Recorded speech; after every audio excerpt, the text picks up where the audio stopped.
Clay Men. The clay men slept for centuries, encased in mud, deep in the earth. Once a proud race of men, they now return from their living grave. Much diminished as humans, they now only crave flesh. Vrael, the bitch. Do not judge her by size alone. Said to have single-handedly brought a prince to his knees, Vrael is a force to be reckoned with. The brothers Ashkar. The brothers Ashkar have been together for as long as anybody can remember. They have become brothers through their struggle rather than bloodlines. Ashkar, the shaman, saved the life of his now protector by feeding him his own legs. They have become inseparable ever since. Corvu, shaman, lord. It is whispered that Corvu was one of those responsible for the binding of the mother and the destruction of the old world. Whether that is true or not remains a mystery, but the powers he displays add credence to the tale.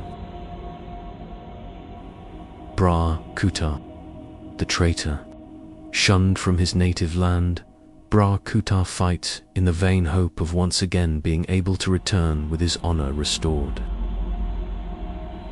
Shea, the eater.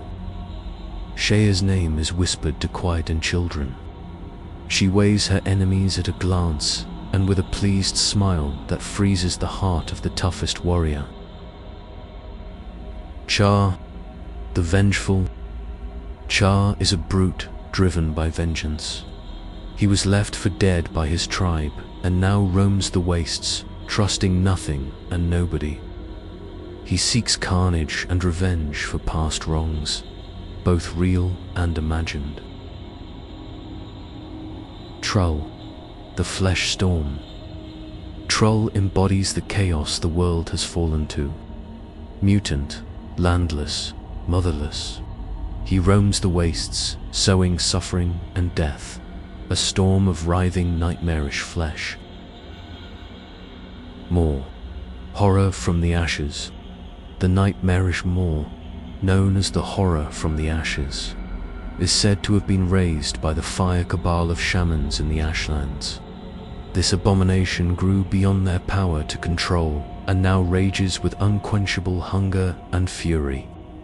Getting this beast to join your tribe will not be easy, but the rewards would be well worth it. Sportchild.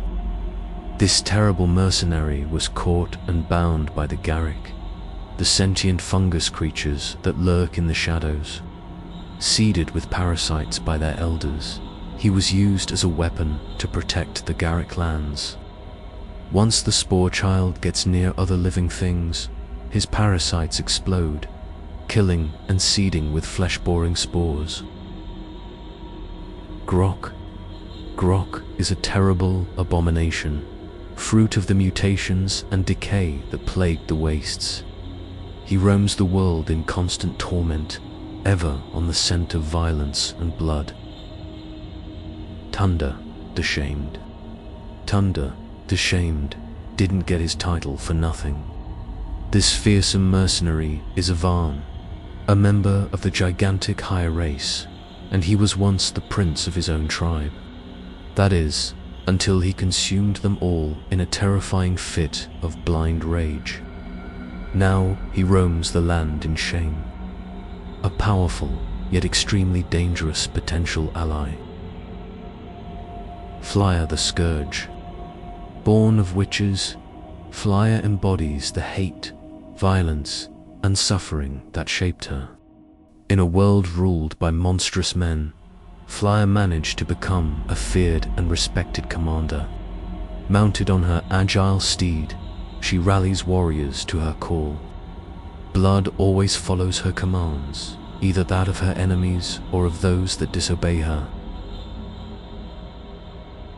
The Twins. Born with his dead brother merged into his own body, the Twins is a Varn of unparalleled viciousness. He is thought to be crazy because he often talks to himself, though he is actually conversing with his dead brother. In his mind anyway. They left the mountains to seek power and fame, riding a beast strong enough to gore the tyrant himself. Rashna, the outcast.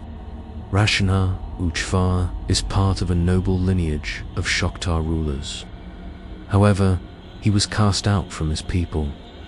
The plaything of a cruel fate, this warrior is now hunter and hunted, surviving by any means he can and pursuing his own objectives. Worm. In a world where only the strong survive, it's no small wonder this pitiful little three-legged mutant still lives. What his real name might have been, even he is not sure. Regardless, he is called by many names: filth, bootscrape, speck, spit and dropping, bucket bearer, scour drains, stool, and, more commonly, just worm.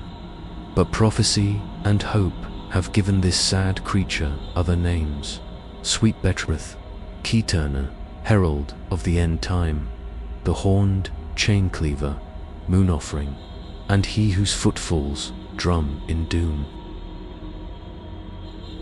The Moon Champion.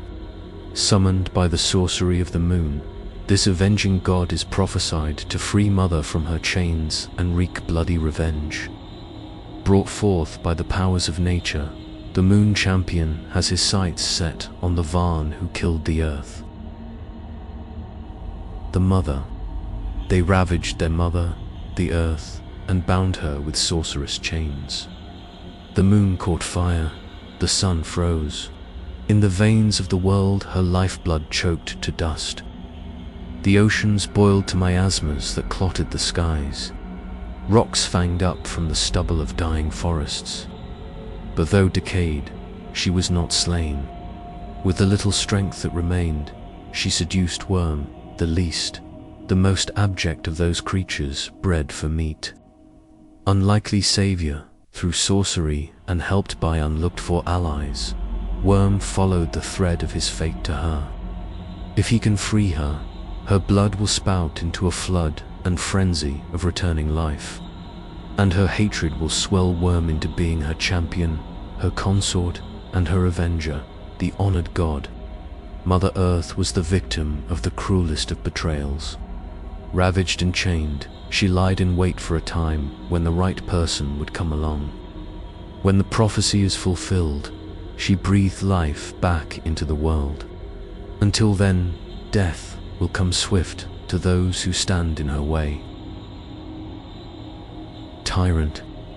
Tyrant, to whom all kneel, whose hands helped birth this darkness, who holds one of the keys that keep the earth bound.